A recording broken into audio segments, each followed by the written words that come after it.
Now on Good Day, Orlando, the governor's race heating up here in Florida. So is the issue of critical race theory. And former state Senate President Mike Haridopolos is joining us this morning to talk more about this. First of all, good to see you. How are you? Very well, Amy. So I want to talk first about money that is being infused into the governor's race. Governor DeSantis, obviously, former Governor Charlie Crist. Both of them right now are the front runners when it comes to raising money.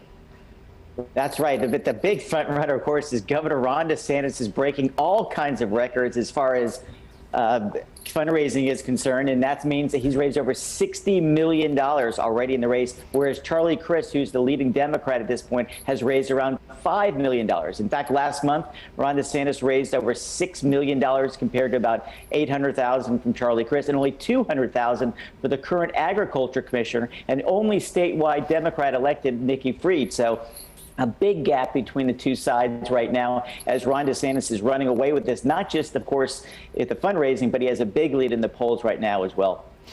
Let's get back to the critical race theory that we mentioned there off the top. Groups like Moms for Liberty are growing around the nation, especially in Florida. But as of right now, are we aware that critical race theory is being taught in any public schools in Florida?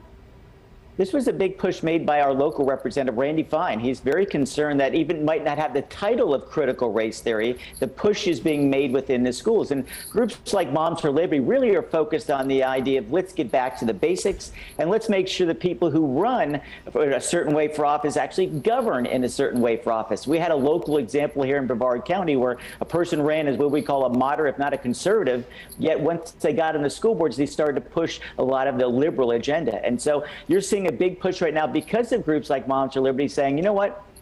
Maybe in school board races, we should have partisan races so that people have a better feel for their Republicans or Democrats, so they get a better understanding of who they're electing. Sometimes in nonpartisan races, it's hard to tell who's the conservative, who's the liberal, and that's good for both parties because they can really get a better feel for where they're at on issues as opposed to just understanding what their campaigns are saying. If they were to make that change, Mike, would that be a statewide referendum? Would that have to be done on the local level? How would they change that?